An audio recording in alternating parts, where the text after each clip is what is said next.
Rise, veuillez vous lever. The International Criminal Court is now in session. L'audience à la Cour pénale internationale est ouverte.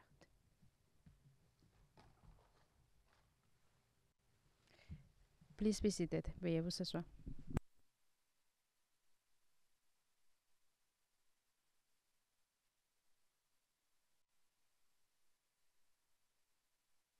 Yes, good morning all. La juge présidente, bonjour à tous. Est-ce que vous pouvez appeler l'affaire Monsieur le greffier? Le greffier d'audience, bonjour Madame la Présidente, bonjour Mesdames les juges. Il s'agit de la situation au Darfour, Soudan, en l'affaire le procureur contre Ali Mohamed Ali Abdelrahman, référence de l'affaire ICC 0205 01 20. Et au fin du compte-rendu, je précise que nous sommes en audience publique. La Présidente, merci beaucoup. Est-ce que les équipes peuvent se présenter? Nous commençons par les représentants légaux des victimes ce matin. Madame von Fistinghausen, merci Madame la Présidente, Mesdames les juges. Les victimes sont représentées ce matin par mon conseiller associé, Alan Shah, qui était assis à l'extrême droite, notre nouveau case manager, et j'aimerais bien le présenter, Saïf Kassis, et je profite de l'occasion pour remercier notre ancien case manager, Idriss Bari, publiquement pour l'excellent travail qu'il a fait dans la préparation de cette affaire. Merci. Derrière moi se trouve notre assistant sur le terrain, Omda. C'est une personne cruciale au sein de notre équipe et nous sommes reconnaissants de sa présence ici aujourd'hui dans le prétoire. Et derrière nous se trouvent également deux stagiaires, Nour Mohamed et Saskia Adjoa Afandé, et moi-même, Nathalie von Wistinghausen, la juge présidente. Merci.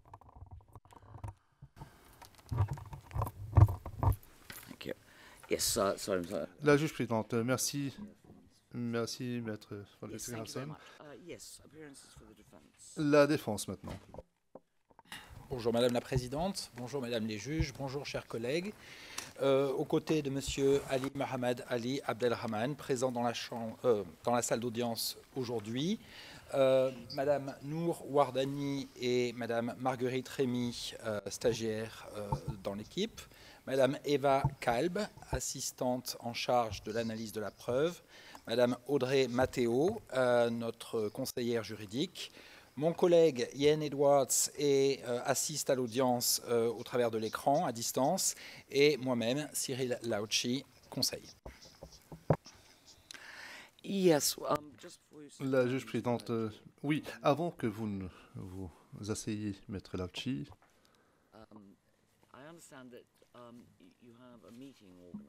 vous avez prévu une rencontre cet après-midi, une réunion avec le greffe cet après-midi à 16h. Je suppose que maître Edouard sera présent. Et si vous me permettez, je rentrerai discrètement dans la salle d'audience à mon retour. Et je profite d'être debout. Je me rends compte que j'ai oublié dans l'équipe notre gestionnaire de dossier, last but not least, Ahmad Issa.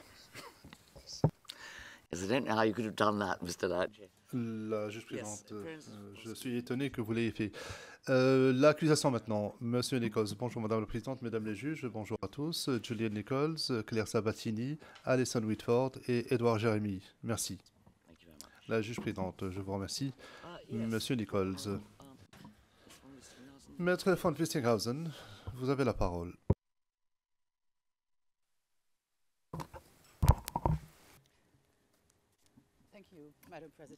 Merci, Madame la Présidente.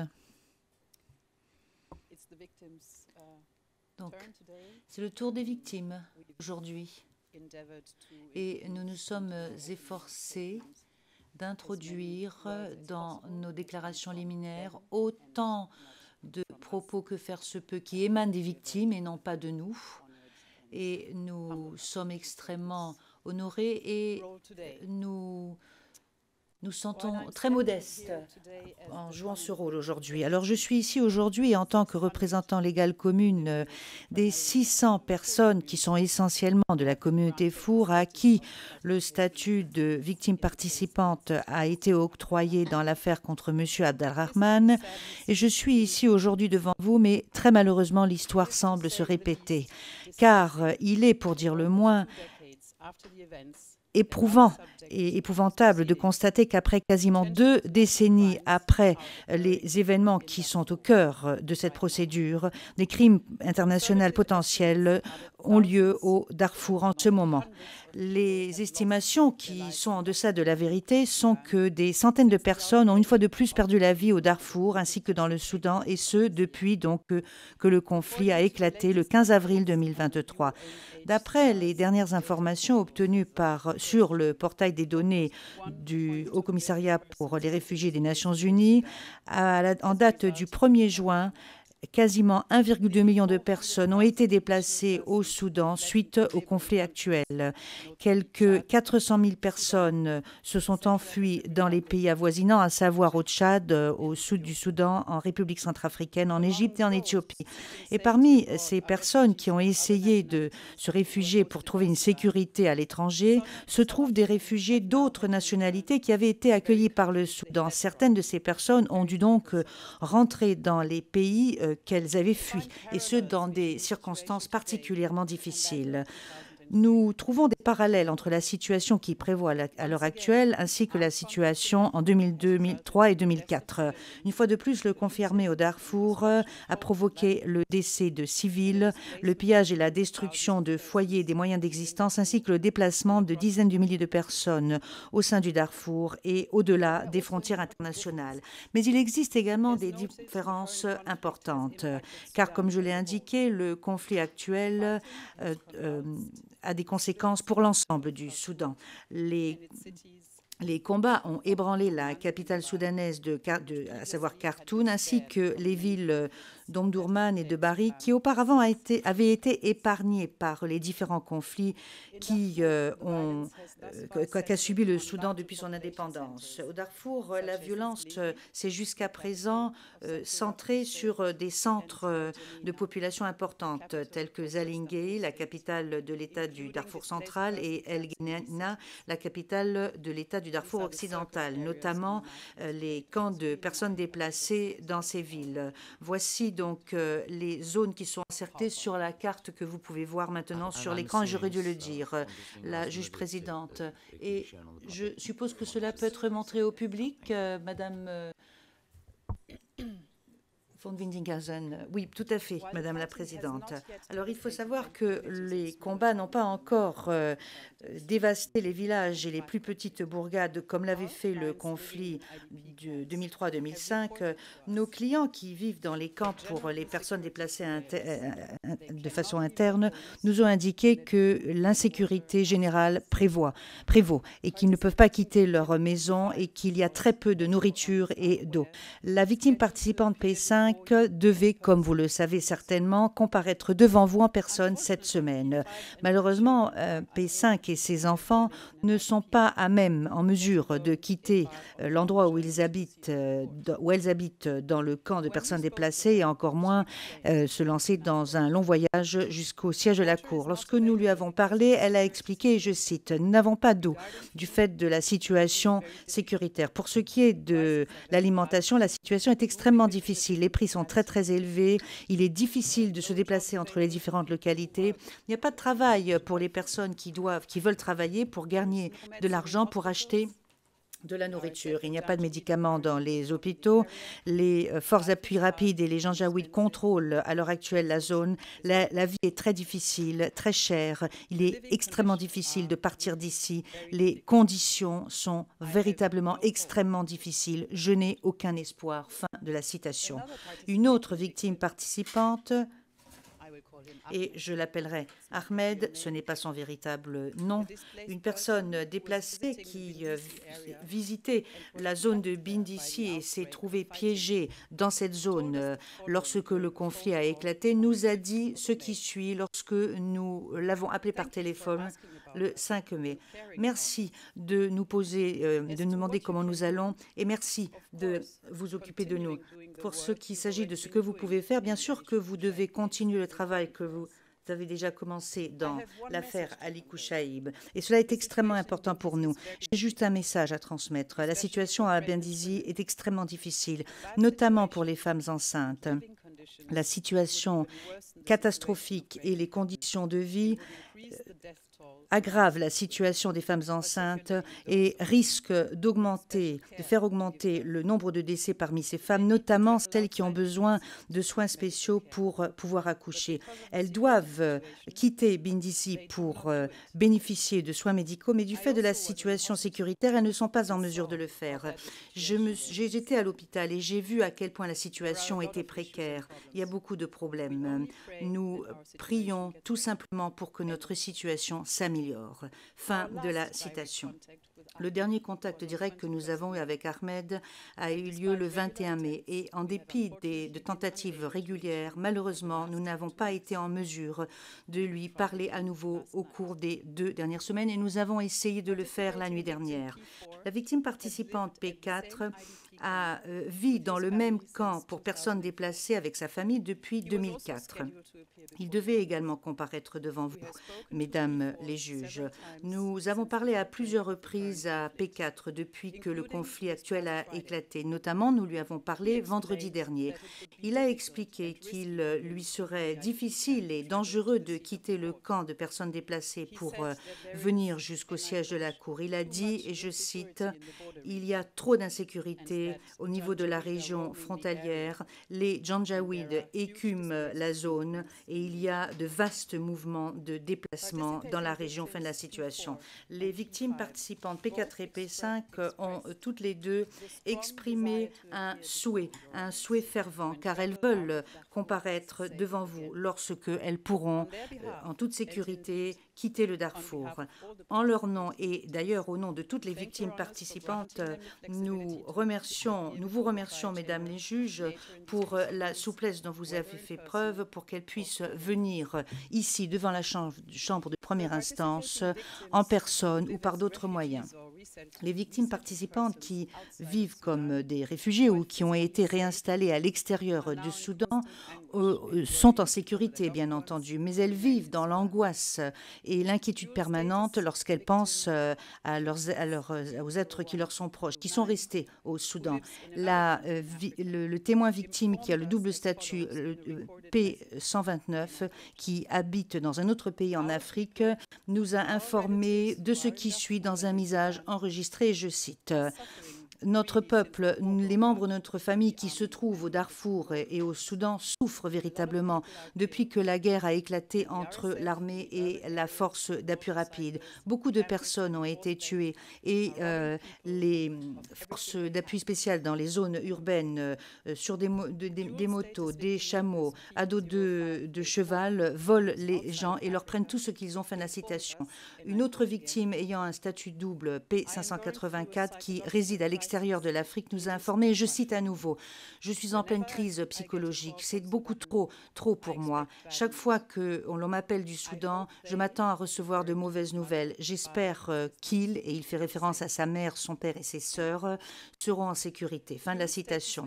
Une autre victime ayant un statut double, la victime P585, qui réside également à l'extérieur hors d'Afrique, nous a expliqué dans un message enregistré que, et je cite, « La réalité est si dure, extrêmement dure, notamment pour notre peuple à Wadi Sali, Garsila, Bindisi, Deleg, Moukjar. La situation est très dure et catastrophique. Dans la zone de Deleg, Bindisi, Moukjar, la force d'appui rapide a un contrôle absolu. » Fin de la citation.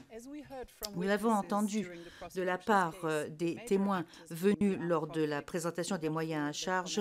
Les principaux protagonistes du conflit armé au Darfour, qui a commencé en 2003, étaient d'un côté le gouvernement, les forces militaires du gouvernement du Soudan ainsi que les forces de police, ainsi que les milices qui ont été financées par le gouvernement, qui sont aidées par le gouvernement et qui ont été créées à partir de communautés arabes, appartenance ethnique arabe du Darfour. M. Abdelrahman, il est allégué en tout cas que M. Abdelrahman était un commandant de haut niveau au sein de ces milices, milices que les populations locales appellent les Janjaweed ou les Foursanes.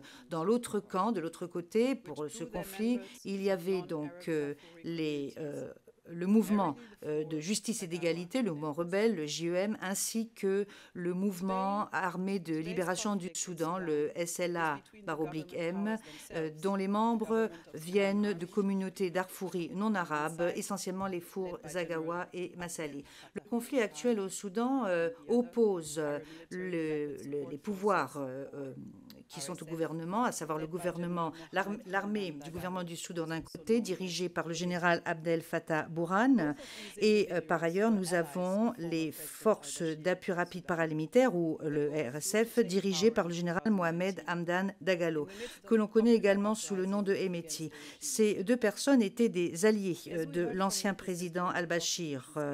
Ils l'ont renversé pour prendre le pouvoir en 2019, et ce, dans le cadre d'une révolte populaire contre le régime. Comme nous l'avons entendu de la part de victimes lors de la présentation des moyens à charge, les milices Janjaweed, créées pendant le conflit du Darfour entre 2003 et 2005, ont été officialisées par le gouvernement du Soudan pendant un certain nombre d'années, et cela a culminé avec l'établissement de la force d'appui rapide en 2013 avec M. Hemeti qui dirigeait cette force. Je mentionne ces événements absolument tragiques qui ont lieu actuellement au Soudan, non seulement parce qu'il y a un lien factuel et historique avec le conflit du Darfour entre 2003 et 2005, mais il y a également une pertinence pour ce qui, par rapport aux victimes participantes et à leurs familles. Je le mentionne également parce que ce conflit contraste vivement avec l'illusion donnée par le débat relatif à la paix par rapport à la justice. Comme les liens entre le conflit passé au Darfour et la situation actuelle le démontrent, le manque de responsabilité pour ce qui est des atrocités alléguées commises par le passé est particulièrement néfaste et nuit à une paix durable. En d'autres termes, une paix durable exige que justice soit rendue. Des solutions à court terme qui accordent la priorité à la fin des hostilités actives, et ce, au détriment de la justice, ne permettront jamais au Darfour de connaître une paix durable et une stabilité, et ne permettent pas donc de servir les intérêts de la population du Darfour. Nombreuses sont les victimes participantes qui ont exprimé de façon catégorique le point de vue suivant lesquels la justice et l'établissement des responsabilités pour les crimes allégués, qui sont au cœur de la procédure actuelle, certes représentent un intérêt personnel pour eux et pour leur communauté, mais sont également essentiels pour que soit résolu de façon pacifique le conflit au Darfour, et représentent également une mesure de prévention contre des crimes futurs. La CPI a compétence pour la situation au Darfour, et ce à partir du 1er juillet 2002, et pourrait envisager des mesures qui permettraient d'atteindre les communautés touchées par le conflit passé, par le conflit actuel, notamment par ce qui est de la collecte continue d'éléments de preuve pour des poursuites futures, si cela est possible. Ce type de mesures permettrait de réaffirmer l'engagement de la CPI, qui doit pouvoir s'acquitter de son mandat pour pouvoir poursuivre et juger les auteurs potentiels de crimes. Alors, il est difficile, certes, d'envisager cela pour le moment, mais ce type de mesure pourrait avoir un effet dissuasif dans le conflit actuel. Qui plus est, et cela est également important, cela permettrait de donner aux personnes qui sont touchées par le conflit actuel au sein du Darfour, tels que nos clients, un espoir, l'espoir de ne pas être ignorés, et l'espoir que les auteurs de crimes puissent être traduits en justice. La victime, qui a un statut double P584, vous l'a dit, et a dit que la Cour, et je cite, doit faire en sorte que justice soit rendue. C'est ce qu'ils doivent faire. Vous devez en faire en sorte que les personnes responsables soient punis pour que ces crimes ne soient pas répétés. Fin de la citation.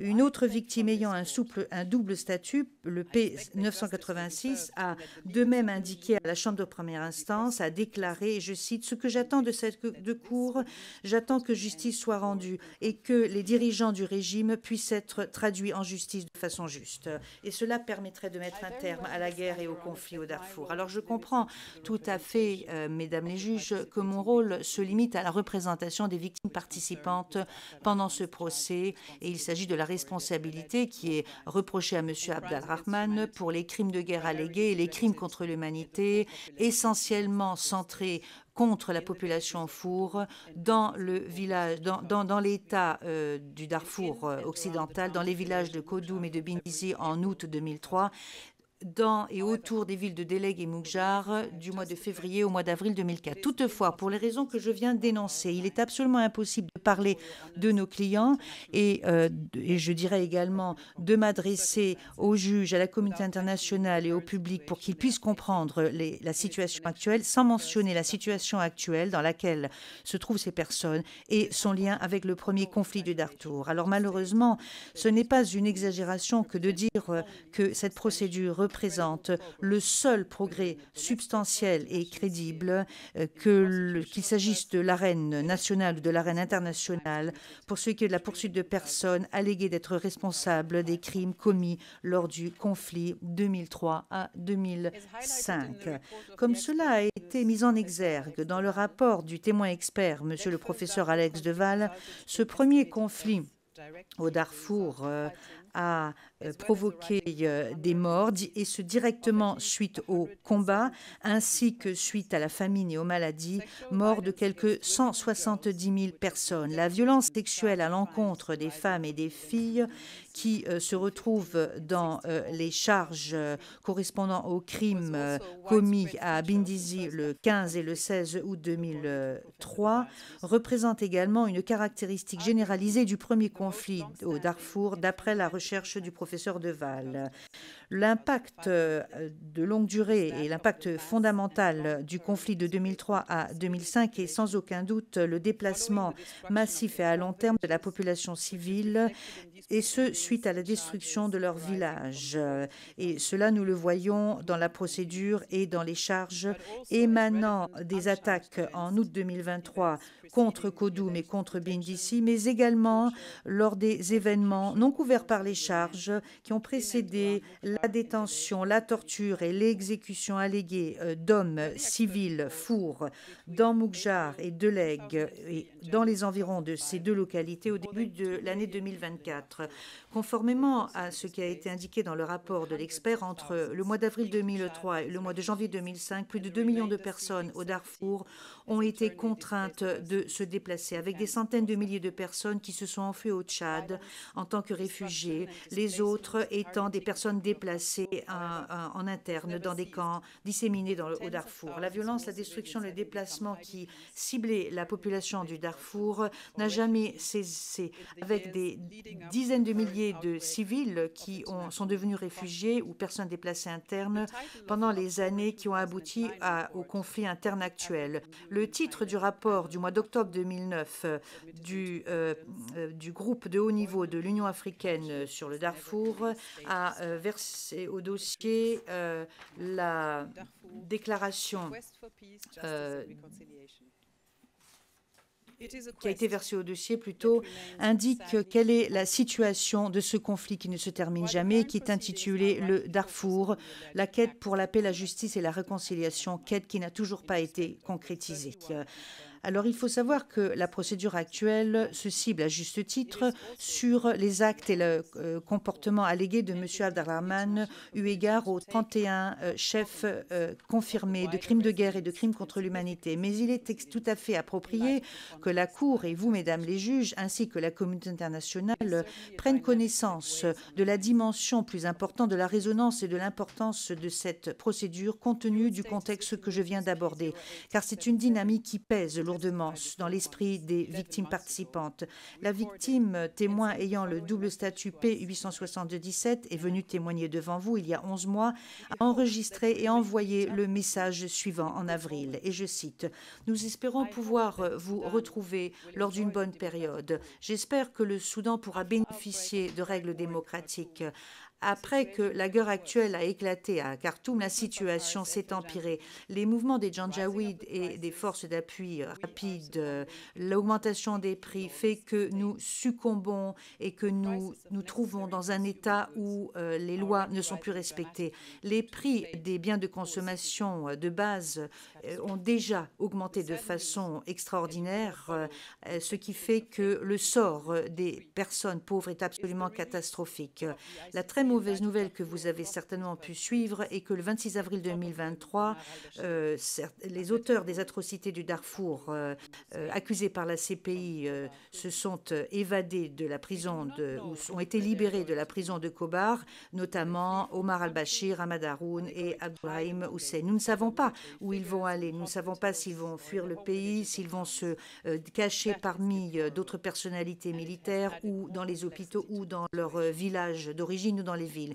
C'est une situation absolument lamentable et déplorable qui ne fait qu'ajouter autant de complexité à la situation. Nous prions le Dieu Tout-Puissant pour que justice soit rendue. Nous ne savons pas quand M.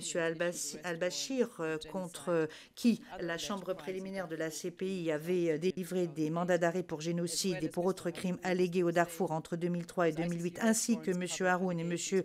Hussein, contre lesquels des mandats d'arrêt ont été délivrés au sujet d'allégations pendant la période 2003-2004, comparaîtront jamais devant cette cour ou devant toute autre cour.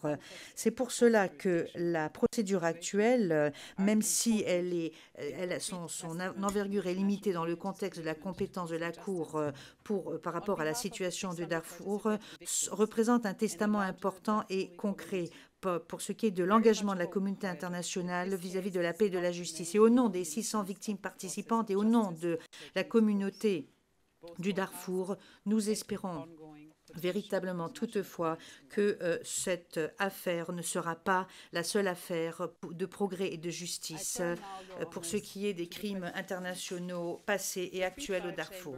J'en viens maintenant à l'affaire actuelle. La Chambre préliminaire, par sa décision de confirmation de charge, a conclu qu'il existait des motifs substantiels de croire qu'entre au moins le mois d'août 2003 et le mois d'avril 2004, la police et les forces militaires du gouvernement du Soudan ainsi que les milices communément connues comme les Janjaweed ont mené à bien et exécuté une attaque généralisée et systématique dirigée essentiellement contre la population civile Four du Wadi Sali et des localités de Moukjar dans l'état du Darfour occidental. Ces attaques ont été exécutées suite à une politique visant à cibler la population civile Four perçue comme étant associée avec les mouvements rebelles JEM et SLAM. La Chambre préliminaire a également conclu qu'un conflit armé non international avait lieu au Darfour, Soudan, pendant toute la période pertinente, et ce à partir au moins du mois d'avril 2003 jusqu'au moins le mois d'avril 2004. Tel que cela a été mentionné, les parties au conflit armé étaient d'un côté les forces du gouvernement du Soudan et les milices Janjaweed et les groupes armés rebelles JEM, SLAM dans l'autre camp. Les charges contre M. Abdelrahman englobe des événements qui ont eu lieu dans 4 localités autour de ces localités. Les villages avoisinants de Koudou et de Bindissi, ainsi que la ville de Deleg, dans la localité Wadi Sali de l'État du Darfour Ouest, et la ville de Moukjar, dans la localité de Moukjar du même État. L'attaque généralisée ou systématique dirigée contre la population Four, essentiellement contre la population Four, pendant cette période, a englobé une zone beaucoup plus large et a eu un impact sur des dizaines de milliers de civils, des hommes, des femmes et des enfants innocents. Comme vous vous souviendrez, lors de la présentation des moyens à charge, des témoins ont présenté des dépositions et des témoignages au sujet d'attaques absolument dévastatrices exécutées par les forces du gouvernement du Soudan et les Janjaweed contre des villages dans les localités de Wadi Sali et de Moukjar tels que Tandi, Waro, Ferré, Taringa, Ordo, Arwala, Jameina, Sédé, Drangal, Korofota, Gaba, Bourbourg, Arada, Kaskildo, Forgo, Abirla, Djartaga, Djougouma Chargia, Dorgola, Dembo Kabadi, Kirka, Sindou et Mindo, entre autres. Comme énoncé dans notre mémoire en première instance, Nombreuses sont les victimes participantes qui étaient originaires de ces autres villages. Les civils ont été tués pendant ces attaques, ont succombé suite à leurs blessures ou à la maladie. Leurs foyers, leurs propriétés, notamment leur bétail, leur culture, leurs récoltes ont été pillées et détruites. La population a dû se déplacer et quitter leurs terres ancestrales. La majorité de ces personnes n'ont pas été en mesure de repartir chez eux jusqu'au jour d'aujourd'hui.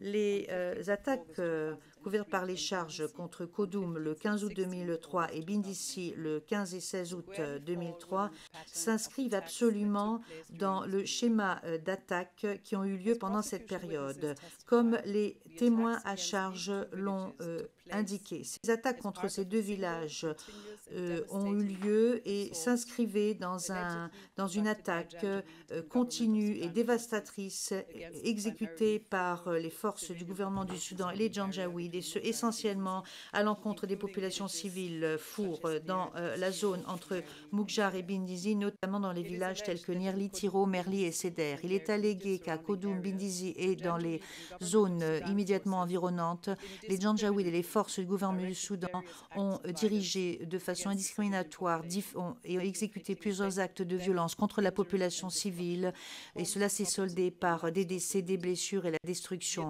Les foyers, les biens et le bétail ont été pillés. Les attaques ont systématiquement ciblé la communauté Four dans le cadre d'une attaque intitulée « Ratisser et nettoyer », ce qui fait que la population Four qui avait survécu a été expulsée de leur village. Les forces qui ont attaqué utilisaient des insultes raciales, une langue péjorative et des formules qui déshumanisaient la population Four pendant l'attaque. À Bindisi et dans ses environs, comme nous l'avons entendu de la part de survivants et de témoins oculaires pendant la présentation des moyens à charge, il a été qui plus est allégué que les femmes et les filles Four ont été victimes de violences sexuelles exécutées de façon brutale, très souvent en public et en présence d'autres membres de la communauté. Les incidents couverts par les charges à Moukjar et à Deleg, entre le mois de février et avril 2004 sont de façon indéniable partie de cette attaque généralisée ou systématique contre la population civile Four. Mais il y a également certaines différences dans la nature de ces faits et de ce comportement. Lorsque l'on compare cela aux attaques armées qui ont eu lieu contre Kodum, Bindisi et d'autres villages essentiellement Four dans les localités de Wadi Sali et Moukjar entre le mois d'août 2003 et le mois d'avril 2004. Entre au moins février et mars 2004, les forces du gouvernement du Soudan et les Janjaweed auraient attaqué plusieurs villages dans les zones entourant Moukjar. Cela s'inscrivait dans une opération armée visant à attaquer les forces rebelles dans la zone montagneuse Sindou au nord-est, et cela a fait que des milliers de civils Four ont dû se réfugier à Moukjar. Il y avait des milliers de civils Four, notamment des victimes participantes, qui avaient déjà essayé de trouver refuge à Moukjar dans des conditions extrêmement difficiles, sans alimentation, sans eau et sans refuge. En février 2004, les forces du gouvernement du Soudan et les Janjaweed ont établi des postes de contrôle autour de Moukjar et ont arrêté des centaines d'hommes Four au niveau de ces postes de contrôle, mais ont également procédé à des perquisitions systématiques de maisons. Il est allé également que nombreuses parmi les personnes arrêtées ont été emmenées au poste de police de Moukjar, où ils ont été détenus dans des conditions humaines, interrogés, torturés, ont subi des insultes avant d'être transportés hors de Moukjar, roués de coups, passés à tabac, insultés et exécutés. Between at least August 2003 and March 2004, les Janjaweed et les forces gouvernementales soudanaises auraient attaqué plusieurs villages dans les zones entourant Deleg, ce qui s'est traduit par le déplacement de milliers de civils, principalement de villages Four, de Garsila et d'autres localités où les conditions de vie étaient terribles, où on a dû recourir à l'aide humanitaire fournie par les villages voisins ou par les organisations internationales. Le vendredi 5 mars 2004, autour de cette date, aux petites heures du matin, les Janjaweed et les forces gouvernementales soudanaises auraient encerclé Deleg et empêché les gens de quitter d'entrer ou de sortir de la localité avant d'aller de maison en maison à la recherche d'hommes d'ethnie Four qui auraient été déplacés de Délège à partir de bourgs dans les parages. Certains prisonniers auraient été détenus plus tard dans le poste de police de Délège où ils auraient été battus et interrogés. Les Janjaweed et la force gouvernementale soudanaise auraient conduit entre 100 et 200 hommes fours arrêtés vers une zone ouverte près du poste de police de Délège où ils ont été obligés de s'allonger dans le soleil brûlant, face contre terre, privés d'eau, de nourriture et d'accès à des installations sanitaires pendant de longues périodes alors qu'ils subissaient des violences physiques et verbales. Les Janjaweed et les forces gouvernementales soudanaises ont commencé à jeter un certain nombre d'hommes fours dans la partie arrière de véhicules pour les transporter vers des lieux à l'extérieur de Délège où ils auraient été abattus. Cela aurait été répété à plusieurs reprises le 5 mars 2004. Mesdames les juges, vous vous souviendrez de la déposition du témoin ayant également la qualité de victime P0.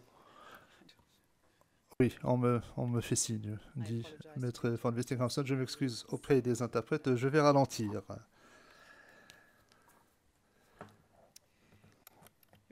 Mesdames les juges, vous vous souviendrez de la déposition du témoin ayant également la qualité de victime P0877 qui a décrit ce qu'il a vécu, ce dont il a été témoin alors qu'il était en détention au poste de police de Mukjar le 2 mars 2004.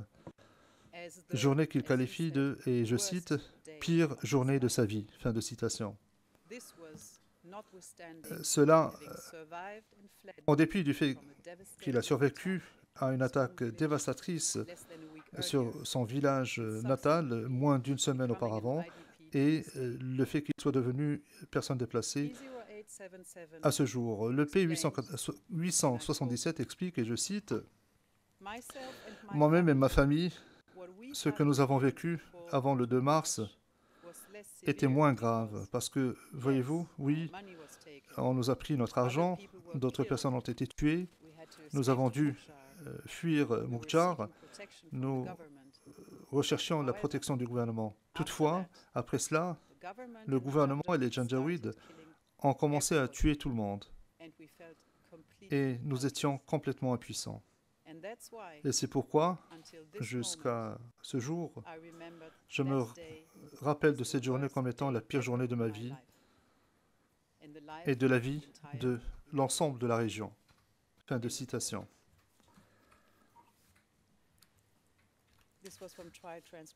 Cette citation se retrouve dans la transcription numéro 54, pages 65 et 66. Comme nous l'avons mis en exergue dans notre mémoire en première instance, ce sentiment d'impuissance découlant des événements de Mukjar et de Délège a également trait aux personnes qui ont été victimes au sein de la communauté Four d'attaques, les attaques visées par les charges contre Mukjar et Délège, notamment les leaders de communauté comme les Omda et les Cheikhs et d'autres personnalités importantes de la communauté. Le témoin P0720, qui a plus tard obtenu la qualité de victime participante, a expliqué, et je cite, « Les gens ont perdu le sentiment de sécurité et leur sentiment de confiance. Ceux qui étaient responsables et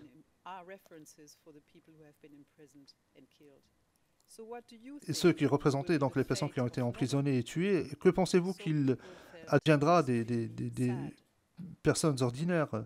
Donc les gens se sentent extrêmement tristes. » Fin de citation. Je fais référence à la transcription 43, page 20.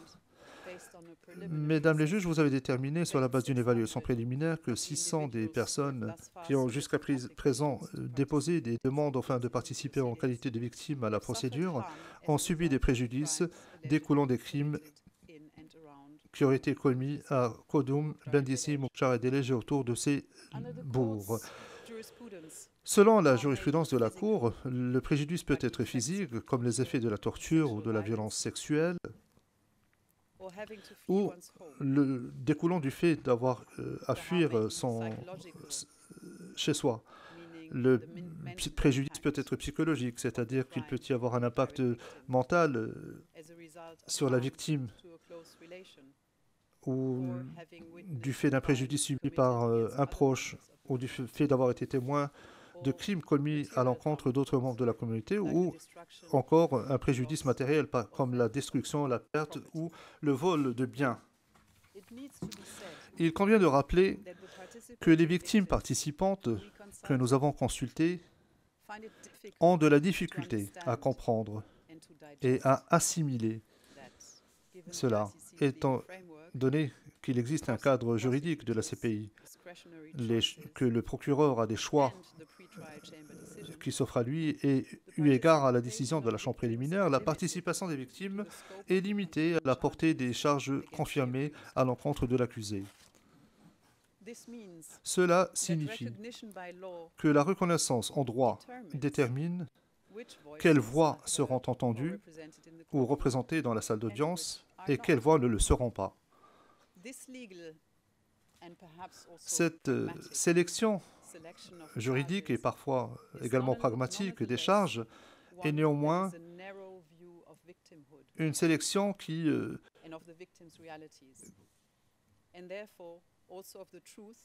conçoit la qualité de victime dans un cadre très restreint. Et parfois, la réalité, c'est que la souffrance continue au sein de la communauté des victimes dans la situation du Darfour. Le témoin P0001, que vous entendrez demain, mesdames les juges, est membre d'une telle communauté, cette communauté élargie des victimes du premier conflit du Darfour. Comme je l'ai évoqué au début de mon intervention, les 500 personnes qui ont jusqu'à présent été admises à participer en tant que victimes à la procédure ne représentent aucunement toutes les personnes qui se chiffrent en millions, qui ont subi des préjudices du fait des crimes qui auraient été commis au Darfour au cours des 2 dernières décennies et qui continuent d'être perpétrés aujourd'hui, et ce, même pendant les attaques visées par les charges sur les villages de Kodum, de Bindizi et des localités de Moukchar et d'Elej. Toutefois, eu égard au cadre juridique de cette Cour, seules les personnes ayant subi un préjudice découlant des charges spécifiques confirmées en l'espèce peuvent être reconnues et avoir la qualité de victime participante. Qui plus est, eu égard aux circonstances actuelles au Soudan, la procédure de participation en tant que victime se heurte à un certain nombre de difficultés. Mesdames les juges, vous comprendrez certainement que cette réalité suscite une frustration compréhensible. Et comme nous l'avons expliqué précédemment, c'est simplement un exemple de ce qui s'est passé au Darfour depuis 2002, à savoir le début du renvoi par le Conseil de sécurité de la situation à la Cour pénale internationale. Donc, au nom des 600 victimes participantes admises à la procédure que je représente ici aujourd'hui devant vous, le but de la présentation des éléments des victimes est de vous donner à vous, mesdames les juges, aux parties et à la communauté internationale dans son ensemble, une idée de la vie de ces 600 personnes avant, pendant et après les événements visés par les charges. Même si chacune des victimes doit être vue et considérée et respectée en tant que personne à titre individuel, leur expérience représente également celle des familles et des amis de leurs amis du Darfour qui ont été victimes du même type de crimes commis contre la population fou pendant cette période. 56 témoins se sont présentés devant la Chambre de première instance pour déposer dans le cadre de la présentation des éléments à charge. Et 25 autres témoins ont déposé en présentant des déclarations écrites et signées. Sur les témoins qui ont comparu devant la Chambre, 6 avaient une qualité double, c'est-à-dire qu'au moment de leur déposition, ils avaient également la qualité de témoins à charge et de victimes. 20 autres témoins de l'accusation, à la fin de leur déposition, ont demandé à être admis et ont été effectivement admis par votre auguste chambre en tant que victime participante. Sur les victimes dont le témoignage préalablement enregistré a été admis au titre de la règle 68 2B, C ou B ou C du règlement de procédure de preuve, 3 de ces témoins jouissent également de la qualité de victime participante. Leurs témoignages ont mis en exergue, et je cite, des récits horrifiants, fin de citation, comme cela a été dit par le procureur Karim Khan dans sa déclaration devant le Conseil de sécurité des Nations Unies s'agissant de la situation au Darfour le 26 janvier 2023. Je ne peux que m'associer aux propos du procureur lorsque celui-ci a dit qu'il félicitait, et je cite, l'héroïsme, la persévérance, le dévouement des survivants, fin de citation. Et d'ajouter, et je cite, leur courage et leur persévérance contre toute attente et tout espoir est quelque chose qui l'emplit de modestie, fin de citation. Et je ne saurais m'accorder davantage avec lui. À notre sens, la présentation des vues et préoccupations des victimes participantes devrait être un moyen, dans la mesure du possible, pour vous, mesdames les juges, moyen d'entendre les survivants, ces survivants courageux qui viendront vous raconter leur récit avec une intervention minimum de notre part pour qu'ils puissent vous expliquer le contexte des événements survenus au Darfour en 2003 et 2004, les crimes qui auraient été commis par l'accusé et les 20 dernières années qui se sont écoulées depuis, ainsi que leur vie aujourd'hui. Les victimes participantes sont les mieux placées pour parler de leur vie, de leurs pertes, de leurs souhaits et de leurs espoirs. Elles sont les mieux placées pour vous expliquer leurs droits avant le conflit et comment et pourquoi ils veulent récupérer ces droits. Pratiquement toutes les victimes sont éloignées de cette cour, physiquement certes, mais ce sont néanmoins ces personnes-là qui sont les mieux placées pour vous expliquer ce qu'elles entendent par justice et ce qu'elles escomptent de ce procès et de votre chambre de première instance en particulier. C'est la nature même du conflit de 2003-2005 et la situation actuelle des victimes participantes au Darfour, dont la plupart sont des personnes déplacées, ainsi que toutes les personnes qui vivent dans des camps de réfugiés dans d'autres pays et dans la diaspora. La communication, la consultation avec les victimes est difficile de ce fait. Elle est éprouvante et parfois insatisfaisante pour les représentants légaux des victimes.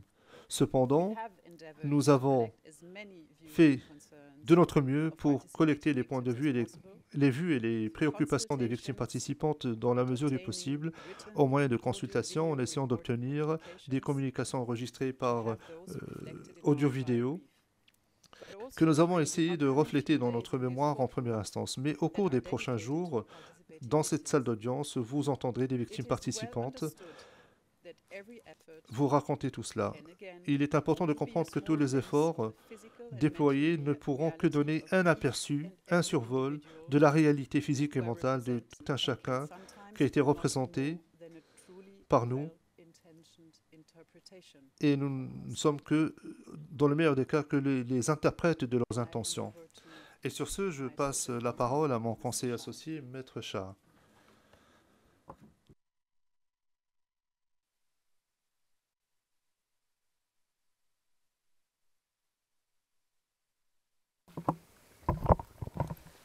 Good morning, Your Honors. Maître Shah, bonjour mesdames les juges.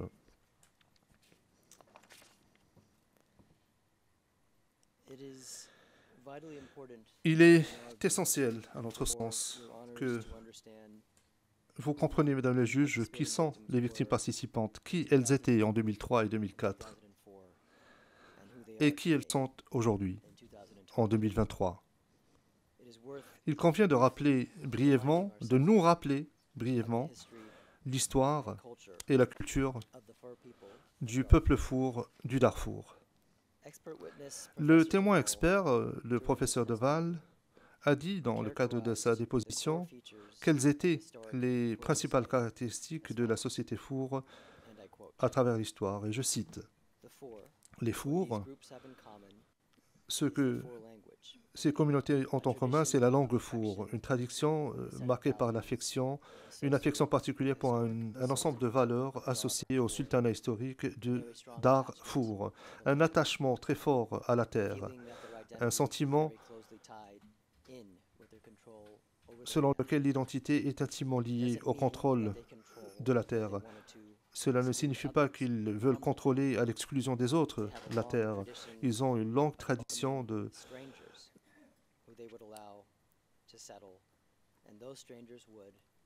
d'accueil vis-à-vis des étrangers qui sont venus s'établir au sein de leur communauté, qui sont devenus membres de cette même communauté.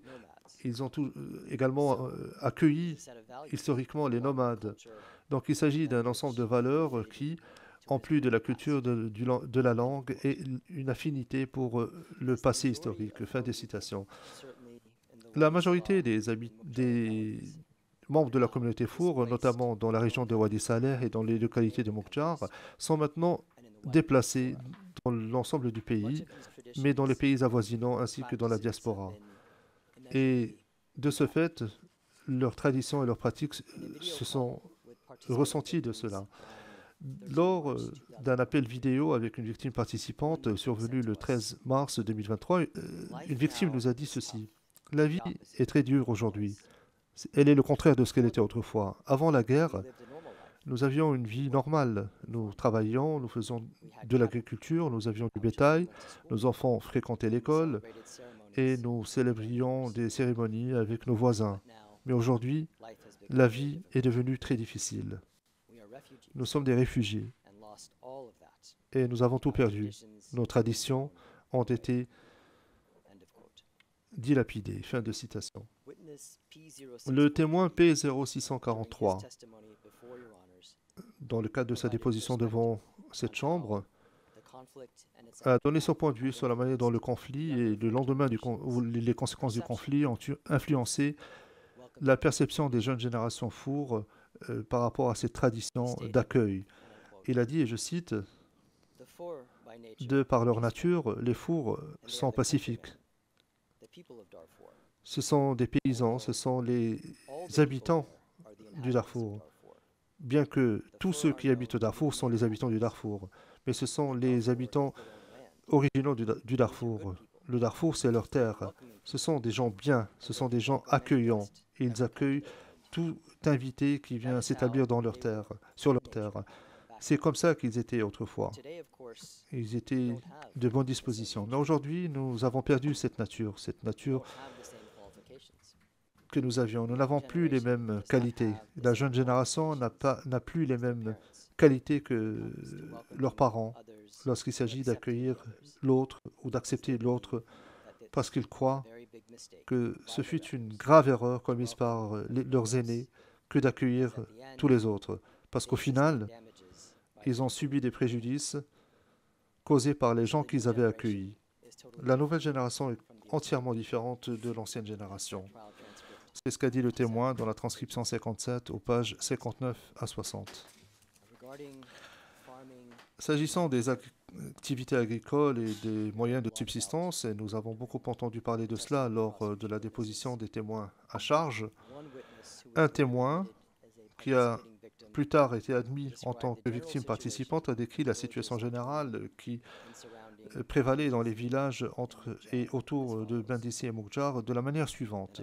Et je cite, « Avant les attaques, ces villages vivaient en sécurité. Ils étaient productifs. Ils fournissaient aux bourgs avoisinants des récoltes, du bétail. Ils étaient stables. Il y avait des gens qui y vivaient. Les villages étaient prospères. La vie était prospère. Or, après les événements, tout a été détruit. Tout ce qui est resté, ce sont des arbres et des choses comme ça. Il n'y avait plus de vie. Tout a été détruit. » Fin de citation, transcription 45, page 33. L'agriculture, l'élevage du bétail, c'était une affaire familiale. Les hommes, les enfants, les les hommes, les femmes, les enfants plus âgés participaient tous à cette activité quotidienne. Les animaux étaient très importants dans la vie des communautés Four de Wadi Saleh et Moukjar. En réponse à une question posée par la représentante légale commune des victimes, le témoin P0907, qui avait également la qualité de victime, a expliqué, et je cite, « Le bétail était très important pour nous, parce que nous dépendions principalement du bétail et de l'agriculture pour notre subsistance. Nous utilisons les ânes pour les activités agricoles. Nous dépendions des produits laitiers de notre bétail et pour nourrir nos enfants aussi. Et lorsque nous avions besoin d'argent, nous vendions une de nos bêtes pour obtenir de l'argent. » Fin de citation. Je fais référence à la transcription 95, page 5. La déposition des témoins à charge et les demandes de participation des victimes participantes contiennent de nombreux récits qui parlent des conséquences des attaques sur les villages en 2003 et 2004. Ils parlent de pillage et de vol de bétail qui représentaient la richesse et les ressources des familles de la communauté. La poursuite des études était également une caractéristique importante de la communauté Four. Par exemple, être en mesure de payer les frais de scolarité, acheter des uniformes, des fournitures scolaires, et cela est ressorti clairement de la déposition des témoins de l'accusation. Un témoin a décrit la situation actuelle des personnes membres de la communauté Four qui ont été déplacées par le conflit de la manière suivante, et je cite, « Jusqu'ici, jusqu'aujourd'hui, après 18 longues années, les gens ressentent encore l'impact de ce qui s'est passé. Nous avons encore des enfants qui sont des mendiants parce que leurs pères et leurs mères ont été tués, ne peuvent pas aller à l'école. Ils n'ont pas d'argent pour payer leur scolarité, ils n'ont pas d'uniforme scolaire ni de manuel scolaire. » Fin de citation, transcription 54, page 70. Le témoin et la victime participante qui s'adressa à la chambre de première instance en personne parlera davantage de cette question. Autre aspect important de la communauté Four, les structures de leadership communal et traditionnel.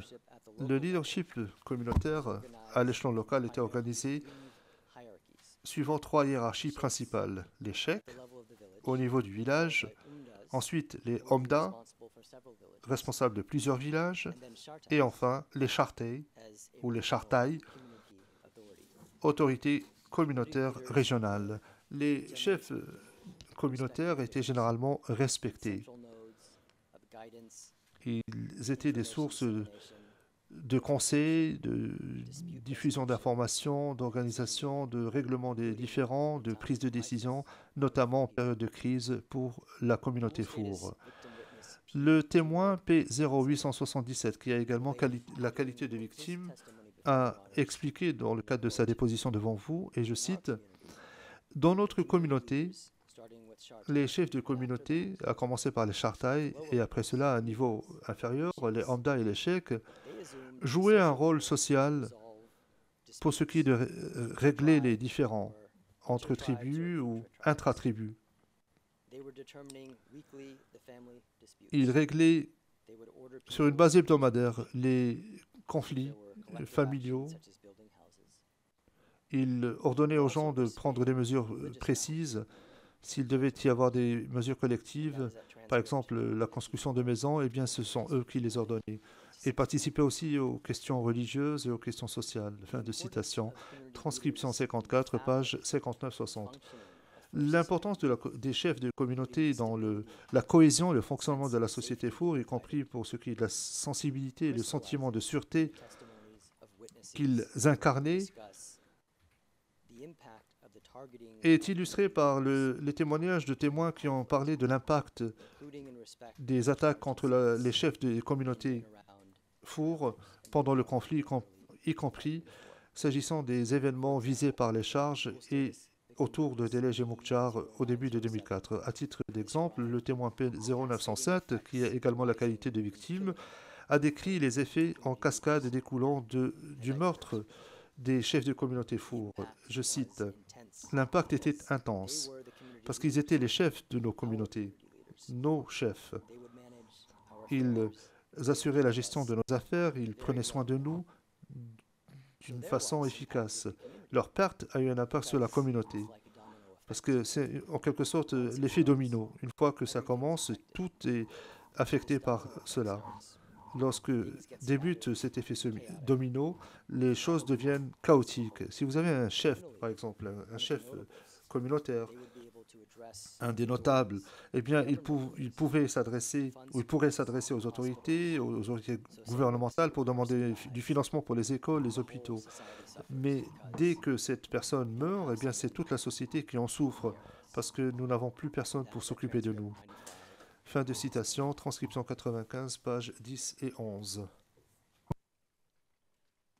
One witness testified to an additional dimension. Un autre témoin a parlé de la dimension supplémentaire du préjudice découlant de l'assassinat des chefs des communautés fourres. Il a expliqué, je cite, These were people who headed very big families. c'était des personnes qui étaient à la tête de grandes familles. Dans notre communauté, l'Omda a généralement plus d'une épouse. Et en général, il a plusieurs fils et plusieurs filles. Donc l'impact était très significatif pour les enfants, les garçons et les filles des victimes, avant même de parler de l'impact sur l'ensemble de la communauté. Fin de citation. Transcription 57, page 58 à 59. Enfin, et c'est un élément important également, nous aimerions vous donner, mesdames les juges, une idée de ce à quoi ressemblait un village four en 2003-2004, comment les maisons étaient construites, et ceci vous aidera à comprendre, comme des témoins nous l'ont expliqué, pourquoi il était facile de détruire ces structures en les incendiant et par d'autres moyens. Le témoin P0001, dont vous entendrez la déposition demain, vous parlera des images que vous voyez maintenant à l'écran, que nous avons également annexées à notre mémoire en première instance. Dans les villages fours de Wadi Saleh et des localités de Mouktar à l'époque, donc au début du conflit, eh bien, la plupart des maisons étaient construites avec des feuilles, du bois et des matériaux traditionnels. Et la maison était constituée d'une seule grande structure. Par exemple, une famille peut avoir plus d'une maison qui fait partie d'une concession. Mesdames les juges, avec votre permission, je vais redonner la parole à ma collègue, Maître von Fistinghausen. Merci. La juge présidente, merci, Maître Shah.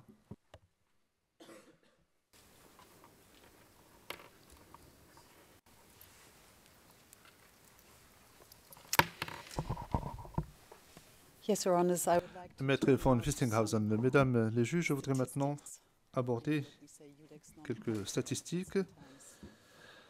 Parfois, l'on dit que les chiffres ne sont pas très importants, mais les chiffres peuvent être très révélateurs. Et nous aimerions vous donner une idée concrète des victimes participantes. Alors, vous me permettrez de mettre l'accent sur leur genre, leur âge, sur les localités d'où elles proviennent. Parce que lorsque je parle de victimes, il ne s'agit pas d'une référence abstraite à cette notion de victime. Une victime, donc, dans son acception abstraite. Bien au contraire, je veux mettre l'accent sur, et je continuerai à le faire d'ailleurs, sur le caractère individuel de chacune des victimes que je représente. Parmi les 600 victimes participantes, 220 sont des femmes et 380 sont des hommes, ce qui correspond à plus ou moins 36,7 à 63,3% respectivement. Il convient de noter également que s'agissant des crimes visés par les charges commis à Mouktar et Delej et autour de ces localités, les victimes directes sont principalement des hommes,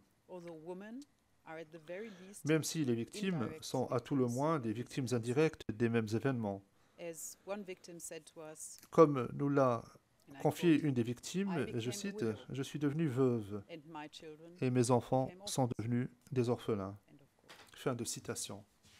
Certainly, statistics Certes, les do not statistiques ne adequately reflect peuvent the pas story vraiment and suffering refléter of each individual. le vécu et la souffrance de chacune des One of victimes. the aspects Un most des aspects les difficult plus to difficiles reflect in numbers is the very specific harm women have suffered. s'agissant des statistiques et des chiffres, et le préjudice spécifique subi par les femmes du fait de leur appartenance sexuelle ou de leur genre, et la violence sexuelle également. En fait, je crois Those affected que that je ne I peux don't que citer want, les noms I de cannot, ceux, les mots de ceux qui can represent ont été affectés par what's they cela. live.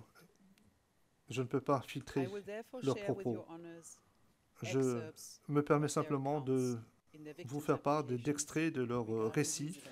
tels que relatés dans leur formulaire de attack demande on de Bindisi, participation.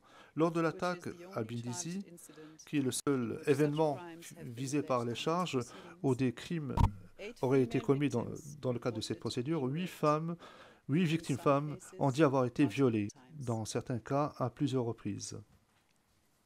One of them, Une de ces victimes, who I will call que j'appellerai Khadija, Khadija, which is not her real name, et ce qui n'est pas son véritable nom, and I quote, a raconté la chose suivante, "Our et je cite, hearts had almost stopped. « Nos cœurs avaient presque arrêté de They were battre. repeating, catch the Ils ont beautiful women, Répété, the ils n'ont eu de cesse de Janjaweed répéter, militias, attrapez les belles femmes. as Les they milices did to Janjaweed a lot m'ont of violé, other women. comme ils ont violé They beaucoup also d'autres raped femmes. my niece Ils ont également violé ma Still a nièce, qui était encore and une killed adolescente her. à l'époque, et ils l'ont tuée. » Fin de citation.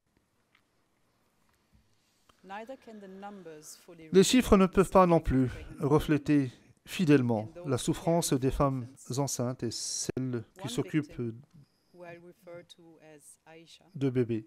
shared Une her victime que difficulties j'appellerai Aïcha finding shelter nous a with parlé her de la infant. difficulté qu'elle a eue à trouver un refuge alors qu'elle avait un bébé d'à peine 14 jours. Rejected by other people Elle avait été hiding in rejetée the par d'autres forest personnes qui se cachaient dans due la to the forêt crying infant. parce que l'enfant n'arrêtait pas de She crier, reports de pleurer. discovered by Janjaweed, Elle nous a raped confié qu'elle avait été by découverte par five. des hommes Janjaweed et violée par plus de 5 hommes. Another victim, Une autre victime, I will call him Khaled, et je l'appellerai Khaled, speaks about his wife, nous a parlé de sa femme, counts, and I quote, et je cite, "When I returned to lorsque the je suis village, retourné au village, I found that my wife j'ai was badly injured, trouvé que ma femme avait été grièvement blessée who was au only ventre. 3 years Son old, fils, qui n'avait que and 3 ans whom à she was l'époque carrying on her back, et qu'elle portait was sur also son dos, injured. avait également été blessé I tried à la helping jambe. them. J'ai essayé de les aider tous les deux, mais je n'ai pas pu. She was 9 months pregnant. Elle était enceinte de 9 mois et était mourante. We stayed in the forest Nous sommes for 2 days, restés dans la forêt pendant 2 and jours, when I went back et lorsque je suis retourné au village, I found her dead. je l'ai retrouvée morte. End of quote. Fin de citation. And unfortunately, Et malheureusement, I could go on. je pourrais poursuivre en vous donnant moultes exemples semblables, mais Not to quote j'ai choisi worse accounts. de ne pas citer des récits encore plus atroces en public. Your Honours will of course Mesdames les juges, vous vous souviendrez bien entendu de la déposition poignante des témoins P0011, P1073 et P1074. Ces témoins ont par la suite été acceptés comme victimes participantes. C'est avec un grand courage qu'elles ont comparu devant vous, mesdames les juges, pour décrire comment elles avaient souffert entre les mains des attaquants lors de l'attaque de Bindisi et comment elles ont souffert des conséquences physiques et psychologiques de leur viol qui continuent à avoir un impact pour elles quasiment 2 décennies plus tard. Les conséquences de la violence sexuelle et sexiste contre les femmes fourres fera partie de ce dont parlera le témoin P0001 lorsqu'elle comparaîtra devant vous demain, mesdames les juges, parce qu'elle sait, elle le sent, elle le ressent cela tous les jours dans le camp pour personnes déplacées au Tchad où elle vit depuis 20 ans. J'aimerais maintenant too often overlooked attirer votre attention sur les enfants qui sont trop souvent oubliés lors des conflits armés, car la fourchette d'âge moyenne des victimes participantes à l'heure actuelle va de 19 à 94 ans, ce qui nous donne une moyenne de 45 ans. Au moment des crimes visés par les charges, leur âge allait de 4 mois à 74 ans, avec une moyenne de 28,5 ans. J'aimerais toutefois attirer votre attention, mesdames les juges, sur l'expérience vécue par ce groupe particulièrement vulnérable, car il faut constater qu'environ 20% des victimes participantes étaient des enfants ayant moins de 18 ans au moment des événements. 123 enfants de Mukjar, d'Elej, Kodum et Bindisi sont des victimes participantes dans cette affaire et nous savons que ce chiffre est loin de refléter le chiffre véritable des victimes mineures. Certaines de ces victimes, telles que Hassan, la victime participante P2, qui s'adressera à vous aujourd'hui en public, avaient moins de 10 ans. Et M. Hassan vous parlera de façon détaillée de ce que cela signifiait et continue à signifier aujourd'hui. Un autre de ces enfants, originaire de Bindisi et que j'appellerai Adam, a dit dans son formulaire pour les victimes, et je cite, « Ma mère a été tuée dans notre maison. J'étais terrorisée, j'étais triste et j'ai été contraint de quitter ma région d'origine et de vivre dans des camps pour personnes déplacées. J'ai quitté la région qui était la mienne et j'ai laissé derrière moi toutes les mémoires de mon enfance. » Fin de la citation. Une autre victime enfant de l'attaque de Bindisi, que j'appellerai Fatima, écrit, et je cite, « J'étais terrorisée et j'étais extrêmement et profondément triste car je devais quitter ma maison, ma région et j'ai dû laisser et abandonner tous mes souvenirs. Nous ne devons pas non plus oublier les nombreux parents qui ont perdu un enfant pendant les incidents visés par les charges ou pendant leur déplacement. Une victime participante que j'appellerai Mariam, une victime indirecte de l'incident d'Elej, a dit ce qui est probablement le ressenti de nombreux de ses parents, et je cite, « Depuis le jour où mon fils a été tué et jusqu'au jour d'aujourd'hui, parfois je ne sais même pas quel est le jour de la semaine. Et puis de toute façon, je suis maintenant toute seule, je n'ai pas d'enfant et je n'ai pas de tuteur. » Fin de la citation. Qui plus est, les attaques contre la communauté Four étaient généralisées. Quasiment toutes les victimes participantes sont originaires de villes ou de villages dans les localités de Wadi Sali et de Mukjar. Aujourd'hui, 81 villages et villes ont été identifiés comme lieux d'origine. Une majorité des victimes sont originaires des villages de Kodum ou de Bindisi ou des villes de Deleg et de Mukjar. Pour 21 personnes, leur lieu d'origine n'est toujours pas clair. La grande majorité des victimes participantes résident maintenant dans des camps pour personnes déplacées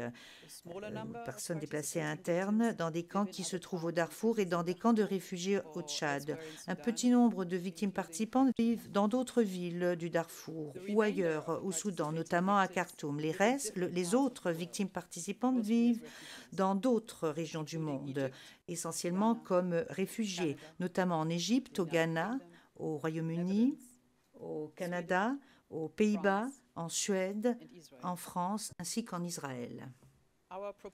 Notre proposition, qui fut acceptée par vous, mesdames les juges, et qui consiste à entendre lors de la présentation de nos déclarations liminaires des victimes qui vivent à l'heure actuelle au Darfour et au Tchad, et de donner la parole à la diaspora se fonde sur plusieurs paramètres, notamment la nature et la teneur de la preuve relative aux faits présentés lors de la présentation des moyens à charge, les particularités des crimes visés par les charges émanant des 4 événements qui sont au cœur de cette affaire, le passage du temps, des années depuis les événements visés par les charges, les lieux actuels et passés, les circonstances dans lesquelles vivent les victimes participantes dans les 5 États soudanais qui comprennent la région du Darfour, le Tchad et la diaspora va également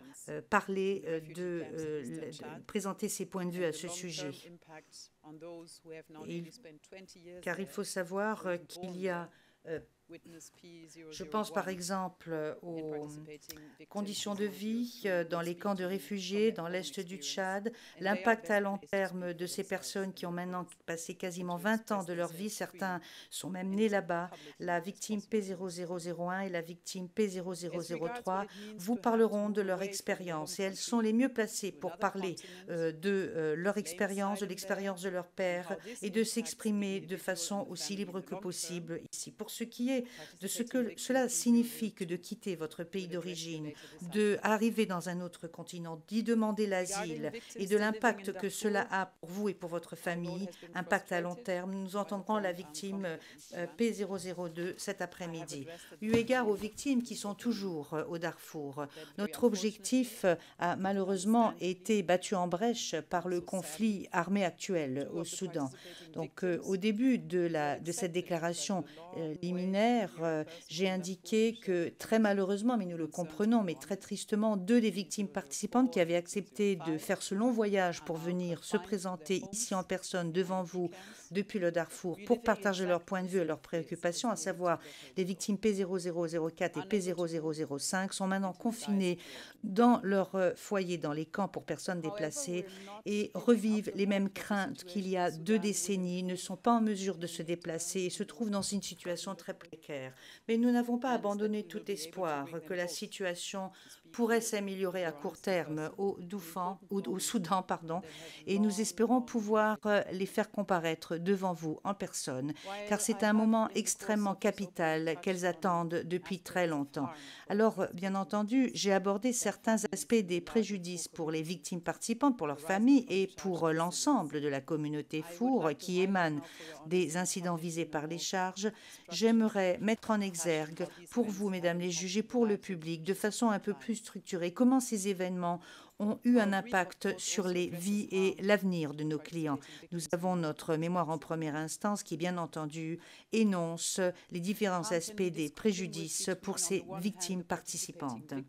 Le préjudice peut se distinguer entre, d'un côté, le préjudice pour les victimes participantes qui ont été détenues, ont fait l'objet de mauvais traitements ou de tentatives de meurtre, et d'un autre côté, des victimes qui ont souffert de préjudices psychologiques, soit parce qu'elles ont été témoins d'atrocités commises contre les membres de leur communauté, ou soit parce qu'elles ont un lien de famille, de parenté avec une ou plusieurs personnes qui ont été touchées. À Moukjar, un grand nombre d'hommes arrêtés auraient été amenés au poste de police où ils ont été détenus dans des conditions inhumaines et torturés. À Délège, il est également allégué qu'entre 100 et 200 hommes Four arrêtés ont été détenus de façon semblable dans une zone ouverte près de la police, du poste de police et ont subi des mauvais traitements.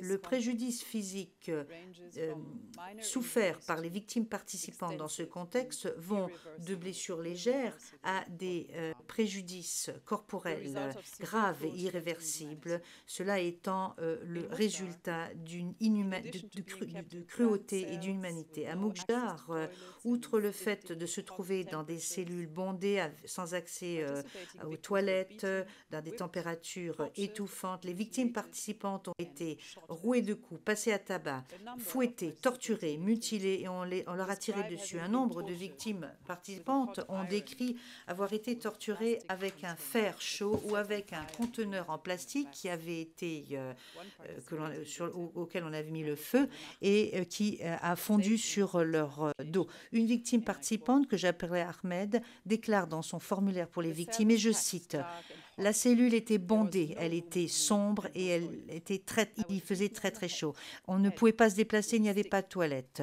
J'ai été frappée au niveau de la tête avec un bâton et j'ai été brûlée au niveau de la jambe avec un fer. Fin de la citation. Une autre victime participante que j'appellerai Abdullah décrit comment les soldats ont tiré sur son pied gauche, ce qui fait qu'il a perdu le deuxième orteil, celui qui se trouve à côté de son gros orteil.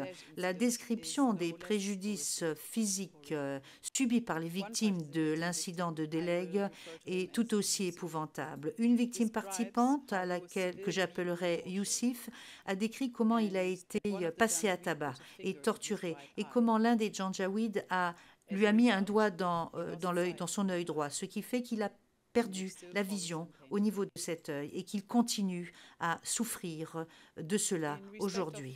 Eu égard aux incidents visés par les charges de Moukjar et de Deleg, l'impact physique de longue durée est généralisé parmi les victimes directes de ces crimes, et cela passe par des troubles très graves de la mobilité, des mutilations, des douleurs au niveau du dos et du cou, des douleurs permanentes et persistantes, des blessures par balle, des cicatrices, ainsi que d'autres blessures et cicatrices suite au passage à tabac et au fait qu'ils ont été fouettés.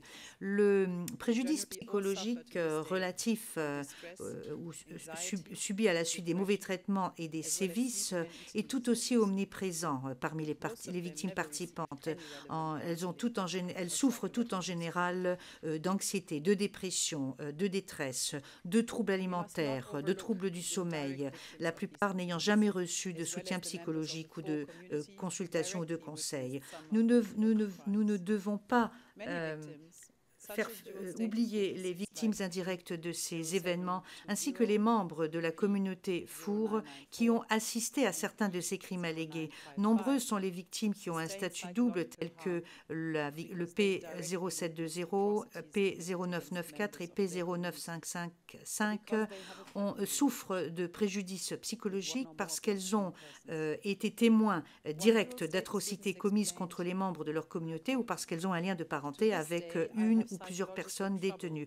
Un témoin à double statut explique, et je cite, « Jusqu'au jour d'aujourd'hui, je souffre de problèmes psychologiques, j'ai des troubles alimentaires, je souffre d'angoisse, de stress à cause de ce que j'ai vu. J'ai perdu mes amis, mes connaissances et je pense à eux très souvent. » Le préjudice matériel a été subi par quasiment toutes les victimes participantes pour ce qui est des événements visés par les charges à Kodoum et à Pindizi. Suleiman, ce n'est pas son véritable nom, déclare dans son formulaire pour les victimes qu'il a perdu quasiment tout ce qui lui appartenait lors de l'attaque du 15 août 2003 à Kodoum. Sa maison a été incendiée, ainsi que tout son bétail, les vaches, les moutons, les chameaux, les ânes, tout ce qui se trouvait à l'intérieur de sa maison, ses produits agricoles, son matériel agricole, les graines, les récoltes, tout cela a été pillé. Nous avons entendu ce type de récit de la part de nombreuses victimes ayant un double statut tel que le P0012 qui a relaté, et je cite, à Kodoum, ils ont pris tout le bétail, les vaches, les moutons, les chameaux, les ânes, tout ce qu'il y avait à l'intérieur de nos maisons. Ils ont pris nos produits agricoles, notre matériel, les graines, les cultures que nous avions. J'ai dû fuir ma ferme sans pouvoir faire la récolte, les récoltes qui étaient prêtes. Ma maison a été brûlée. Madame la Présidente, je vois l'heure qu'il est et je pense que j'aurai encore besoin de quelques 15 à 20 minutes pour terminer. Et excusez-moi de n'avoir pas su prévoir de façon exacte le temps dont j'aurais eu besoin. La juge présidente, s'il s'agit de 15 à 20 minutes supplémentaires, nous allons maintenant faire la pause et nous nous retrouverons à 14h30. Right, veuillez vous lever.